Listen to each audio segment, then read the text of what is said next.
নমস্কার, আমি প্রসন্ন দাস, রিফ্লেক্সোলজিস্ট। আজকে বলবো আলসার নিয়ে। তো যারা কন্টিনিউয়াসলি গ্যাসের ট্যাবলেট খান মনে করতে পারেন সমস্যা হচ্ছে গ্যাসের ট্যাবলেট খেয়ে নিয়েছি, সমস্যা তো নেই। না, যত গ্যাসের ট্যাবলেট খাচ্ছেন তত দিনে দিনে আলসারের দিকে এগুচ্ছেন, আর আলসারের নেক্সট স্টেজ হচ্ছে গিয়ে ক্যান্সার। তো কোনো প্রকার ওষুধ ছাড়া যাদের আলসার হয়েই গেছে তারা কীভাবে নিজেকে ঠিক করবেন, তার সাথে যাদের আলসারের ভাব হয়ে গেছে এবং গ্যাসের সমস্যা আছে তাদেরকেও বলে দিচ্ছি কীভাবে ওষুধ ছাড়াই নিজেকে ঠিক করবেন। তো প্রথম কথা হচ্ছে গিয়ে যাদের আলসার হয়েছে, মাছ, মাংস, ডিম, দুধ মোটেই খেতে পারবেন না, পেঁয়াজ খেতে পারবেন না, গরম জাতীয় জিনিস খেতে পারবেন না, প্যাকেট জাতীয় খাবার খেতে পারবেন না, রাত্রে 7টার পরে মোটেই খাবার খেতে পারবেন না। তার সাথে প্রশ্ন ডায়েট অবশ্যই খেতে হবে। তো ঘুম থেকে উঠেই প্রথম কথা হচ্ছে যেটা খাবেন সেটা হচ্ছে 2টা তুলসী পাতা, আর মুখ ধোয়ার কাজটা রাত্রেবেলা সেরে নেবেন। সকালবেলা উঠে মুখ না ধুয়ে 2টা থানকুনি পাতা, 2টা তুলসী পাতা মুখে নিয়ে ভালোভাবে চিবিয়ে খেয়ে তার 5 মিনিট পর 500 ml অল্প গরম জল উপর করে বসে মুখে কুলকি করতে করতে খাবেন। এই জলটা খাওয়ার 10 মিনিট পরে যেটা করবেন সেটা হচ্ছে অয়েল পুলিং মেথড। যে কোনো কোল্ড প্রেস অয়েল অনলাইন থেকে কিনে আনবেন, সেটা 10 ml মুখে নিয়ে 10 মিনিট অবধি কুলকি করবেন, তারপর খেয়ে ফেলবেন। এগুলো খাওয়ার ঘন্টাখানেক পর যেটা খাবেন সেটা হচ্ছে ফার্মেন্টেড রাইস ওয়াটার, যেটা আপনার পেটের ব্যাকটেরিয়াল ইমব্যালেন্সকে ঠিক করবে, পেটের ঘাওটাকে সারাবে, তার সাথে সাথে শরীরে শক্তিও দেবে। তো সেটা কিভাবে বানাবেন?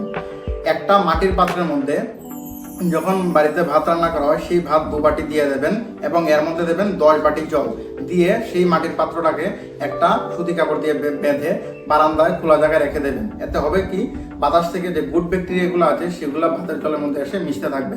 আজকে যদি ভাত দিয়ে বেঁধে রাখুন, পরের দিন এটা ব্যবহার করতে পারবেন। মনে রাখবেন কমপক্ষে 16 ঘন্টা এইভাবে মাটির পাত্রে কাপড় বাঁধা অবস্থায় থাকতে পারে। তারপর এই জলটাকে ছেঁকে নিয়ে সম্পূর্ণ জলটাকে সারাদিন খেতে থাকুন। এই জলটা কি করবে, পেটের ভিতর গাট ব্যাকটেরিয়াকে ব্যালেন্স করবে, যে জায়গায় ক্ষত হয়ে গেছে ক্ষতগুলোকে ভরতে থাকবে। এগুলো খাবেন। তার সাথে প্রশ্ন ডায়েট 10টা থেকে 11টার মধ্যে নিজের বডি ওয়েট ইন্টু 7 সমান যে কোনো 4 কালারের ফল, এগুলা খাওয়ার পর যেটা খাবেন সেটা হচ্ছে রান্না করা খাবার। মাছ, মাংস, ডিম, দুধ মোটেই খাবেন না। জল কতটুকু খাবেন, নিজের বডি ওয়েট ইন্টু 10। যদি আপনার ওজন 80 কেজি হয় তাহলে 8 লিটার জল অবশ্যই খাবেন। রাতের খাবার রাত্র 7টার মধ্যে খেয়ে নেবেন এবং খাওয়ার আগে নিজের বডি ওয়েট ইন্টু 5। যদি আপনাদের বডি ওয়েট 60 কেজি হয় 60 × 5 সমান 300 গ্রাম কাঁচা স্যালাড অবশ্যই খাবেন। কাঁচা স্যালাড খাওয়ার পর রান্না করা খাবার খাবেন। আর নর্মাল লবণ খাবেন না, সৈন্দব লবণ ব্যবহার করবেন রান্নার কাজে। অতিরিক্ত তেল মশলা খাবেন না। যদি এইভাবে ফার্মেন্টেড রাইস ওয়াটার আর প্রসন্ন ডায়েট যদি খেতে থাকেন তাহলে দেখবেন আস্তে আস্তে আপনার আলসার ঠিক হয়ে যাচ্ছে, গ্যাসের সমস্যাও দূরে সরে যাচ্ছে।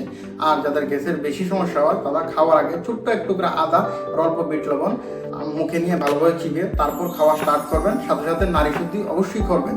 তো এগুলো যদি মানতে থাকেন নিজের ঘরে থেকে নিজের আলসারকে কিউর করে নিতে পারবেন, এটা আর ক্যান্সারে কনভার্ট হবে না। আর যাদের এই গ্যাসের সমস্যা আছে, আদা, জৈন, বিট লবণ একটু হাতে নিয়ে ঘষে খেয়ে নেবেন, দেখবেন আপনার গ্যাসের সমস্যাও অনেকটাই ঠিক হয়ে গেছে। তো এইভাবে ঘরে থাকবেন, সুস্থ থাকবেন। ধন্যবাদ।